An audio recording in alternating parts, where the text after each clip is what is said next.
We know right now city records show Aaron Stewart, who is currently running for governor, used city funds to buy personal items like makeup, clothes, and birthday candles, but that's not all. Fox 61's Alicia Hercules is in New Britain now with a breakdown of the spending report and reaction from people who live there. City records show that Stewart made those charges between 2016 and 2025. Some people I spoke with say they're disappointed to hear that city funds were used in this way. It's not fair. It's not cool to the city of New Britain. The people, our tax dollars. Kalicha Jazeri, who lives in New Britain, says herself and many other people in the city are angry to hear about this. People have a right to be upset. I am, and I find that kind of untrustworthy and unfair to us, you know. The former mayor served 6 terms in office. She left office in November of 2025 to run for governor. According to city records, during Stewart's terms, she charged several personal purchases to a city purchasing card. One of the larger transactions was more than $18,000 for a membership in the private Hartford Club in downtown Hartford beginning in 2017. Records show several clothing items were shipped to her home address. Several purchases in the records do not have accompanying receipts. In total, Stewart spent $47,000 on purchases from Amazon, $19,000 on purchases from Costco, more than $7,000 on purchases from Instacart, and $71,000 on purchases from other vendors. Tracy Lee grew up in New Britain. She says this information is disturbing. I would say that that's incredibly disrespectful to all the people who pay taxes in New Britain. With Stewart running for governor, Lee says if the allegations are true, this is concerning for people across the state.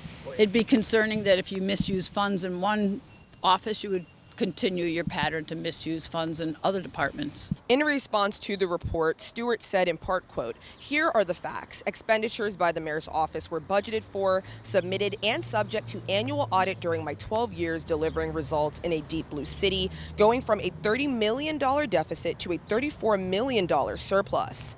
In New Britain, Alicia Hercules, Fox 61. Waterbury police say they did not find anything criminal or suspicious about a man's death this morning. They say the 50-year-old from Watertown was found unresponsive around 6 this morning at an urgent care on Chase Avenue. Police only said the man's death was untimely. The Department of Children and Families has now closed its investigation into an Enfield girl's late-night walk that happened 1 week before her death. On March 11th, police say Eve Rogers left her home without her parents' permission or knowledge. Officers took her home after they say she stole a drink at a nearby convenience store. After the incident, DCF says it interviewed all the adults and children in the home per department policy, and police say Rogers' mother said she'd never done anything like this. DCF never said what the department found, if anything, during the course of its investigation. Now, Rogers was found unresponsive on March 18th in her home.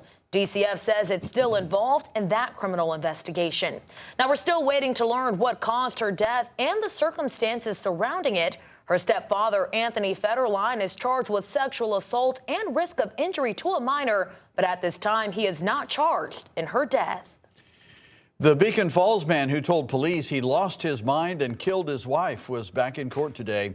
44-year-old Adam Drozdowski is charged with murder. Police say they found his wife dead inside their home last Tuesday.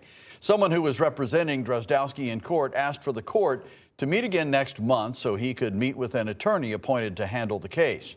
The state attorney agreed to work on gathering evidence in the meantime. Drozdowski is due back in court June 16th and continues to be on suicide watch as he awaits trial.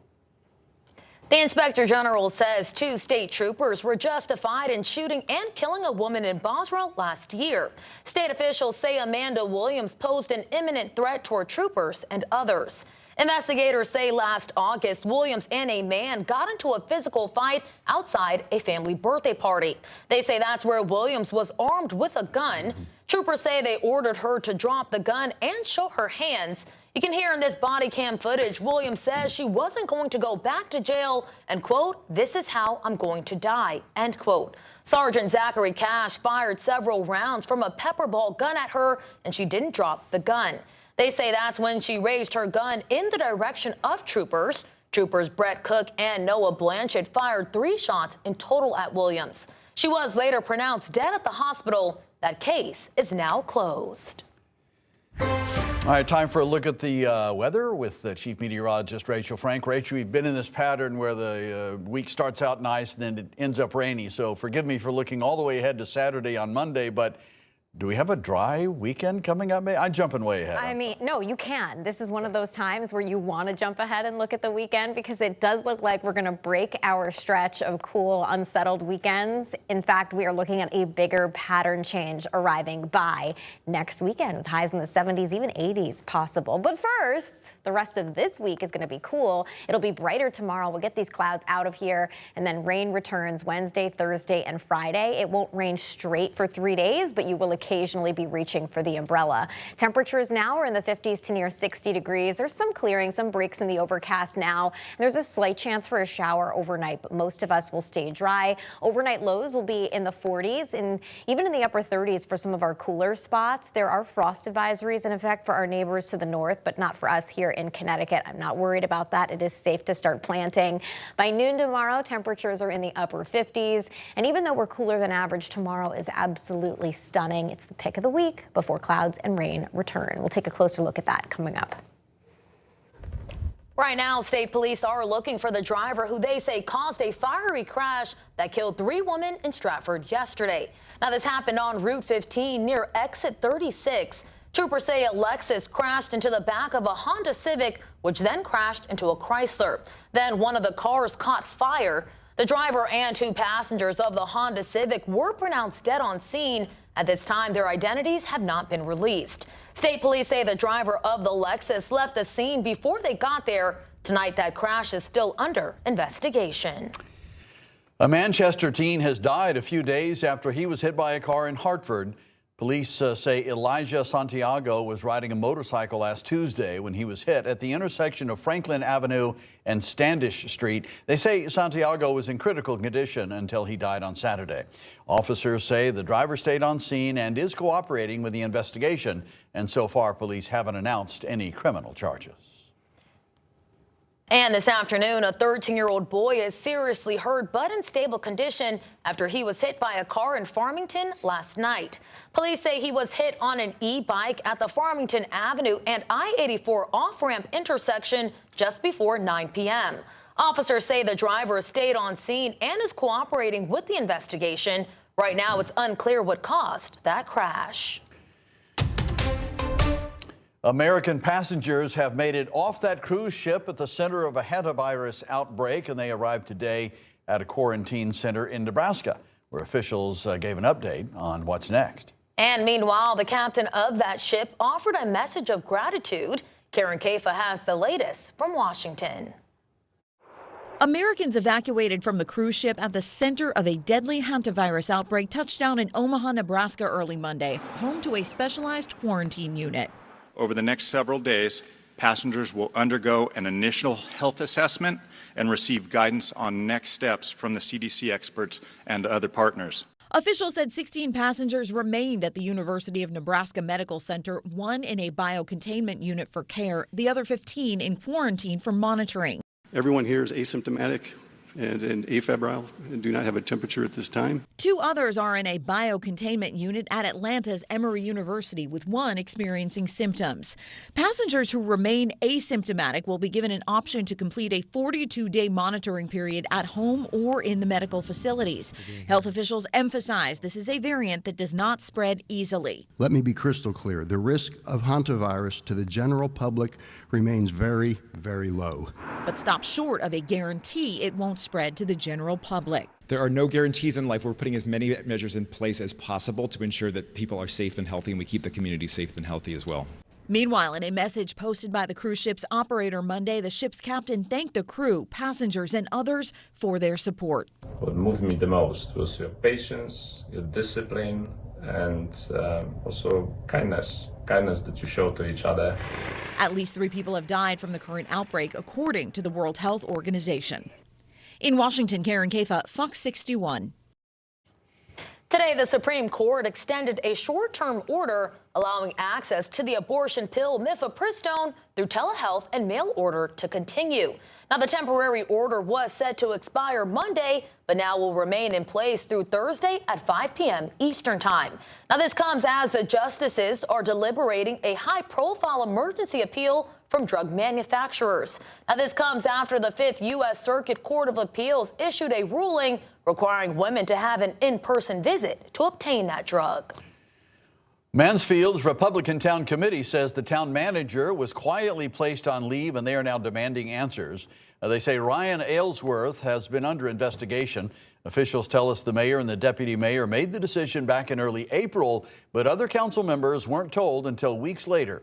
GOP town leaders claim key details are still being withheld from both elected officials and the public. They are now calling on the mayor and Democratic leaders to explain what led to the investigation and why so little information has been released. We've reached out to the town council and the mayor, and we will let you know when we hear back. But still to come, gas prices remain near record highs in Connecticut. Now the White House is backing a push to shave a few cents off every gallon. We'll explain the plan coming up in tonight's Money Matters report. And right now, voters in Portland are heading to the polls to vote on a plan with a $109 million price tag that could reshape the town's schools for years to come.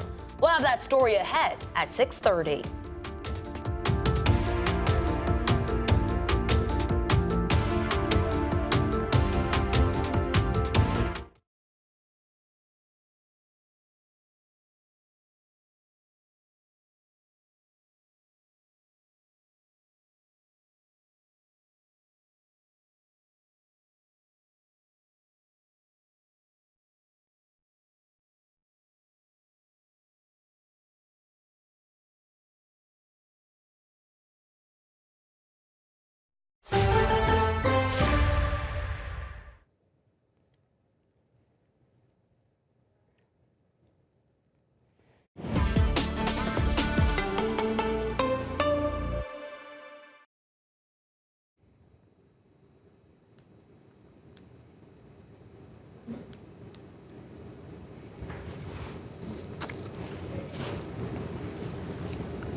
That's the other benefit to starting with a platform like the Patrol/Armada is that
Tomorrow will be the pick of the week for outdoor plans. We'll see full sunshine from start to finish. Highs will still be a little bit cooler than average for this time of year, but not by much. And then the clouds roll in on Wednesday, and we'll see occasional rain Wednesday, Thursday, and Friday. So again, I want to stress it's not going to rain for 3 days straight.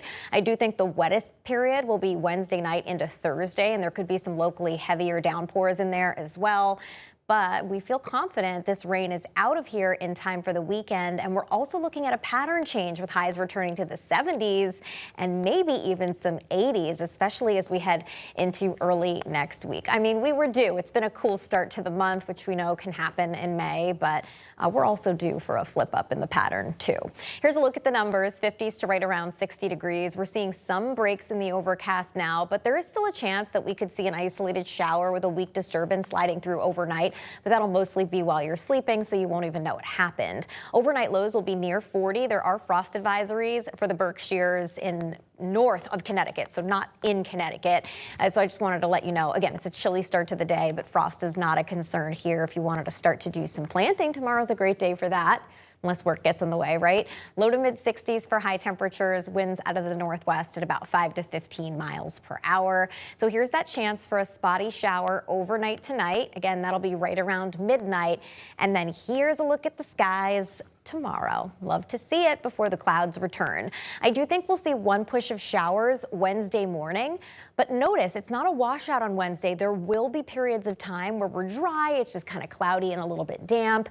Rain fills back in again for Wednesday night. And notice this is when we could see some heavier downpours, and there might be some bands of heavy rain that's set up. So it could be pouring in parts of the state, and other parts of the state Thursday morning might just be cloudy. So it's all about where those bands set up. And as we head through Thursday night and into Friday, those heavier bands will start to pivot farther east. So we've got what's called a cutoff low. So it's an area of low pressure that's cut off from the jet stream. So basically there's no real winds to kind of kick this storm out of here. So that's why we're looking at those 3 cooler, unsettled days. We finally give the system the boot though heading into this weekend, and we are looking at a pattern change that will start this weekend and last through a bit of next week, with the jet stream staying well to the north. And if you're looking at the 8 to 14-day temperature outlook, this is May 18th to May 24th. You'll see it favors above average temperatures, even beyond the 7-day forecast.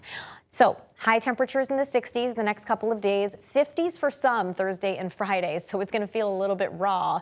And then we're back up into the 70s, 80s. Mid 80s by Wednesday of next week. That's inland, and even mid to upper 70s for the Connecticut shoreline, guys.